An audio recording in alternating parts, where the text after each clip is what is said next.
Alors bonjour, bonsoir, bonne nuit, on s'en tamponne, hein. On a rien à foutre comme d'habitude, hein. Tout dépend de quand vous tomberez sur cette vidéo.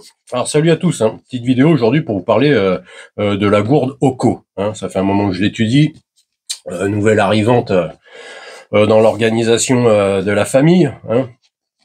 Une gourde qu'on nous présente, une gourde filtrante, hein, qu'on nous présente comme pouvant filtrer les bactéries, microplastiques, les virus, et aussi une gamme, un certain nombre de produits chimiques, on va dire, hein. Bon après, au niveau des virus, au niveau d'un citoyen lambda comme moi, on va dire, hein, c'est impossible de vérifier, hein. On peut que croire ce qu'on nous raconte. On n'a même pas un moyen de tester ça à la maison. Est-ce que vraiment ça filtre les virus, hein?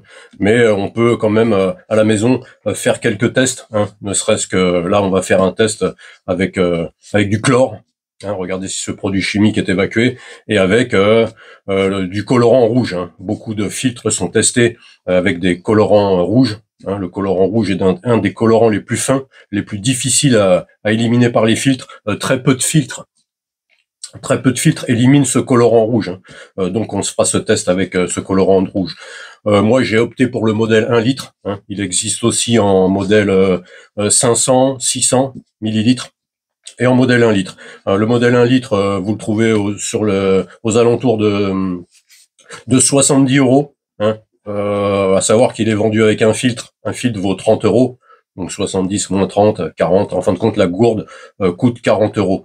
Je n'ai pas trouvé au détail si par hasard on fend la cuve. Est-ce qu'on peut racheter que la cuve? Bon après, j'ai peut-être pas assez fouillé. Mais voilà quoi. Le modèle 1 litre, comptez 70 balles, hein. Après le modèle la taille en dessous, vous gagnez 10 € et le modèle 500, je sais pas, je l'ai pas trouvé. J'ai vu sur le prospectus qui était en tour à l'arrière. On nous dit qu'elle existe aussi en modèle 500 millilitres, 650 millilitres et 1 litre. Voilà. On nous dit aussi qu'avant la première utilisation, il faut la remplir 2 fois et la vider, hein. Filtrer 2 litres avant de vous en servir. Petit problème qui m'est arrivé, la petite opercule là qu'on doit tirer pour faire couler l'eau. Sur la mienne, elle était montée à l'envers. Donc je l'ai juste sortie. J'ai tiré dessus. Et en fin de compte, elle était montée dans l'autre sens. Ça fait que ça ne coulait pas. Je pensais qu'il y avait un problème, et en fin de compte, voilà, en regardant, j'ai pas eu besoin de téléphoner au SAV ou à quoi que ce soit. Je me suis aperçu qu'elle était montée à l'envers. Alors en fin de compte, elle est équipée de ce petit filtre, hein,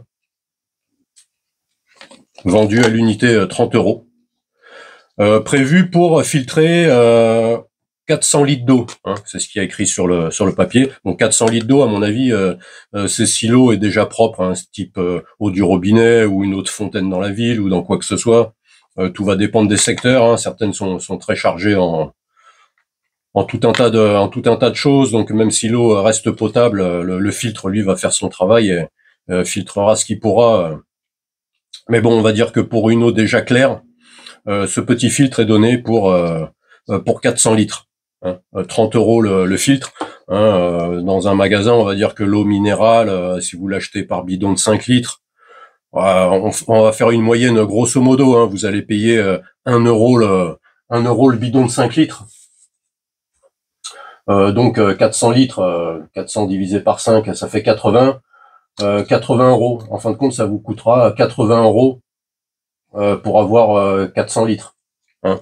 Le filtre coûte 30, donc pour avoir 400 litres, 30 € au lieu de 80. Il y a quand même une économie de plus du double, hein, que d'acheter de l'eau en bouteille.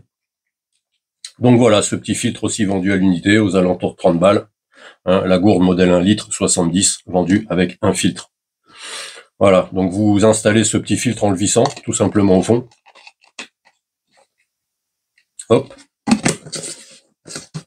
Et là c'est bon, et vous avez juste à tirer. En fin de compte, sur le papier, ils disent qu'il faut qu'il y ait les 2 traits qui apparaissent ici, là. Parce que ça va être cadré, il y a 2 petits traits en fin de compte.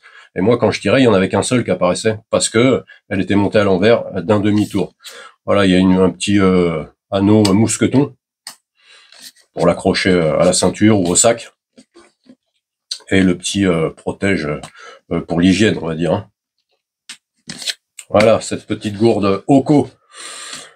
Donc voilà, il arrive avec ce petit prospectus hein, accroché autour, et puis celui-là, hein, qui malheureusement est écrit en anglais, hein, c'est bien dommage, parce on nous mentionne quand même quelques éléments qui seraient absorbés par ce filtre. Hein, on parle bien de quelques virus, de quelques produits chimiques. Bon, après les microplastiques, tous ces trucs-là, hein, les bouffines, c'est sûr que ça doit être parfaitement filtré, mais comme je vous dis, hein, au niveau des bactéries et des virus, on n'a aucun moyen, nous, petits citoyens lambda, de vérifier la véracité de ce qu'on nous raconte. Hein. Mais bon, alors voilà, ensuite, sur ce petit papier, lui est en français, hein, c'est très bien. Voilà, on vous stipule bien de remplir 2 fois de filtrer 2 litres avant la première utilisation. Elle comprend un mousqueton rond, voilà, comment remplacer le filtre. Il est stipulé qu'il faut filtrer de l'eau froide, hein, pas de l'eau chaude. La cuve, elle est fabriquée en plastique où ils ont viré toutes les saloperies dedans. Hein. Là, c'est du polypropylène, voilà, PP5 qualité alimentaire, exempt de BPA, de phtalate, toxines, voilà, blablabla. Corps et bouchon recyclables, mais la cartouche filtrante, elle, n'est pas recyclable. Qu'est-ce qu'on va en faire? Où on la jette? Dans quelle poubelle? Aucune information là-dessus. Hein. Le fabricant recommande de remplacer le filtre après une utilisation de 400 litres. Cette valeur n'est qu'indicative et dépend fortement de la qualité d'eau que vous filtrez. Voilà, c'est ce qu'on disait. Hein. 4 niveaux de filtration. Alors, on nous dit une filtration mécanique à 2 microns. Voilà, faible perte de charge. Une filtration effective à 0,1 micron. Hein, les fibres minérales du média filtrant ont une charge électrique naturelle. C'est l'électroabsorption.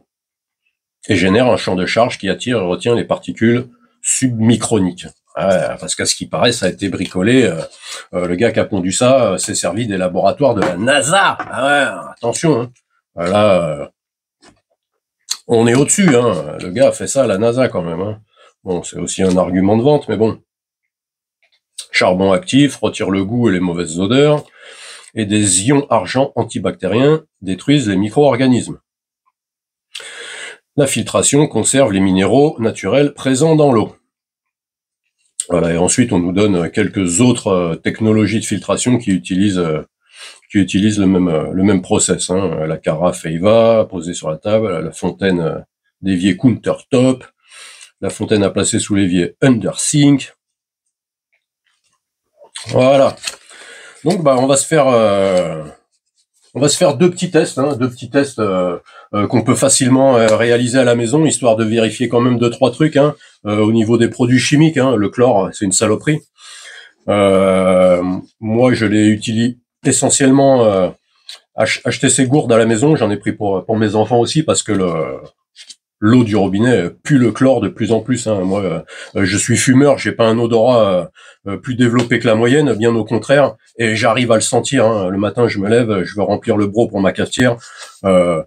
L'eau du robinet pue le chlore. Hein.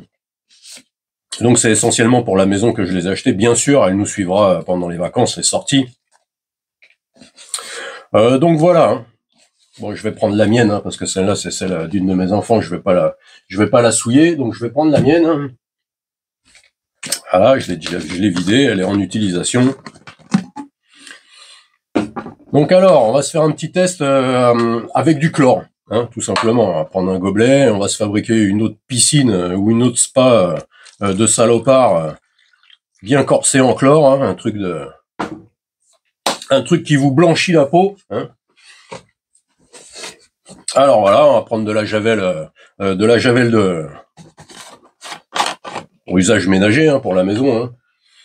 C'est de la javel sans odeur de cerise ou quoi que ce soit. Hein. C'est de la javel standard. Hein.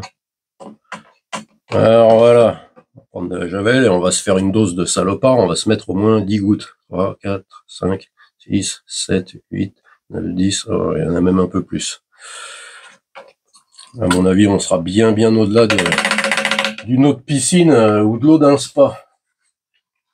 En même temps, c'est pas plus mal. Hein. Ça permettra de voir vraiment si Alors, je referme ça avant de faire une connerie et de renverser ça. Hop, sans m'en foutre sur le pantalon. On va effacer la petite goutte. Alors voilà, là, je viens de préparer un petit godet. Je remue un petit peu. On va sentir l'odeur un petit peu. Ouais, voilà, on est au-delà d'une autre piscine. Là, ça fouette comme il faut. Donc, pour avoir un élément de mesure, bah, j'ai ces petites lames là, ces petites languettes qu'on trempe, que je fous dans la piscine des gosses pour vérifier les paramètres de l'eau l'été là. Donc, on va en sortir deux. Hein. Avec ça, on peut contrôler tout un tas de paramètres, hein, parce que le chlore déglingue l'eau. Hein, ça va flinguer normalement. Hein, ça doit flinguer l'alcalénie. Ah merde. L'alcanéité. Ouais, là, on s'en fout, vous m'avez compris. Hein. Le chlore, bien sûr, ça va déglinguer le pH. Il faut savoir que dans le chlore, surtout dans l'eau du robinet ou l'eau des piscines, ou même je pense que dans le chlore aussi, il y a un produit chimique qu'on appelle le stabilisant, qui est fait pour maintenir le chlore, qui ne se volatilise pas trop vite. Bon là, c'est la dernière ligne, hein, le stabilisant, donc on pourra vérifier. Hein. Sur ce petit truc, on va pouvoir vérifier le pH, le chlore, si c'est alcalin, et le taux de stabilisant. Donc voilà, on va faire pour la première languette. 1, 2, 3, 4, 5, on la sort. Oh là là, oui, là, on est dans des couleurs inconnues au bataillon. Hein. Voilà, le pH a éclaté. Le chlore, on est au-dessus des 10, on est bien au-dessus d'une autre piscine ou d'une autre spa même. Hein. Au niveau alcalin, ouais, on est un peu haut quand même. Hein. Ça a bougé, quoi. Et le stabilisant, on voit qu'il y en a un petit peu. Donc on la garde de côté, hein, celle-ci, pour faire le comparatif. L'eau hautement chlorée, bah, je la balance dans la gourde filtrante.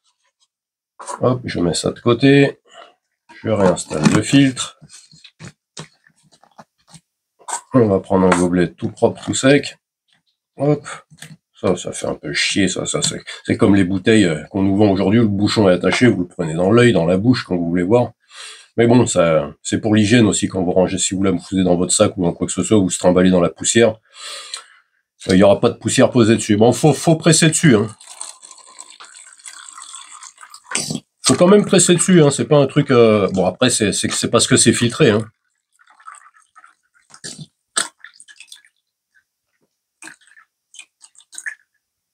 Voilà.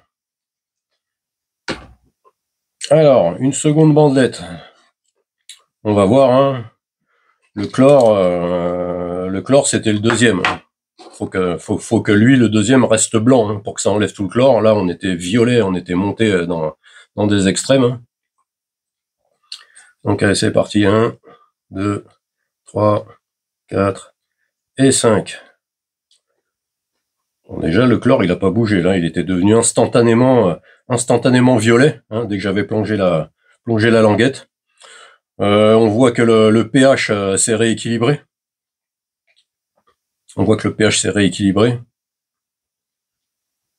Et on voit aussi que le stabilisant est bien descendu. Hein. Là, sur celle-ci, le stabilisant avait quand même une couleur qu'on pouvait répertorier dans le... Là, il y est pas, on est dans le jaune. Donc le stabilisant inclus dans le chlore a disparu. Le chlore, on est bien blanc. Hein. J'espère que vous verrez. C'est la deuxième ligne. C'est la ligne d'ici. On est resté bien blanc, donc voilà. Hein. On était au-dessus des 10 de chlore, là on est tombé à 0. Donc au niveau du chlore des produits chimiques, on peut dire que ça fait le boulot, hein. Et on peut voir aussi que le pH est revenu à la normale. Le pH de l'eau est revenu à la normale, le chlore a complètement disparu.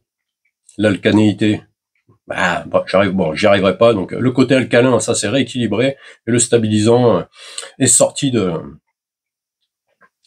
aussi, le filtre a tout capté.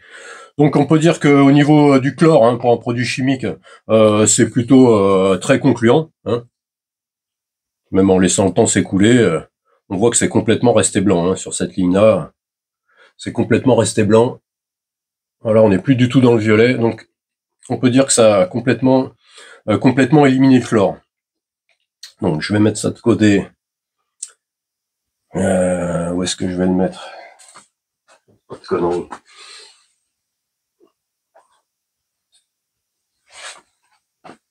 Voilà. Donc ensuite, on va se faire un test avec du colorant rouge, hein, colorant alimentaire.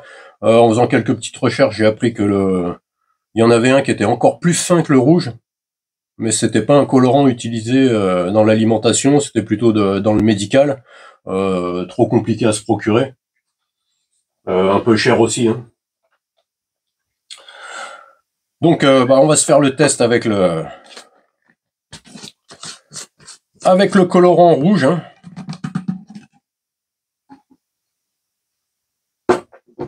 On va vider ça.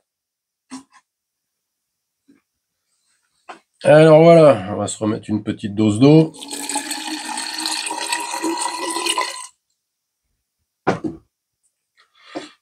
Alors voilà, colorant rouge.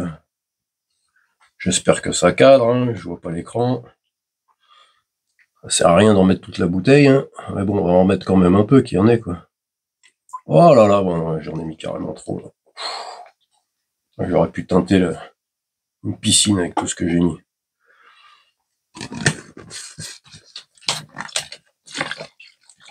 Alors voilà, bon bah là on voit bien, hein. C'est rouge. Hein. Vous amusez pas à faire le test avec du pinard, ça ne marchera pas. Hein. Ce n'est pas du tout un produit chimique qui colore le vin. Hein. Donc elle ressortira de la même couleur. Hein. Peut-être que le vin aura changé de goût, mais puis ça mérite une gifle de gaspiller du pinard. Alors voilà, on va prendre un verre transparent. Hop, on l'ouvre. Est-ce que ça fonctionne correctement? Eh ben ma foi.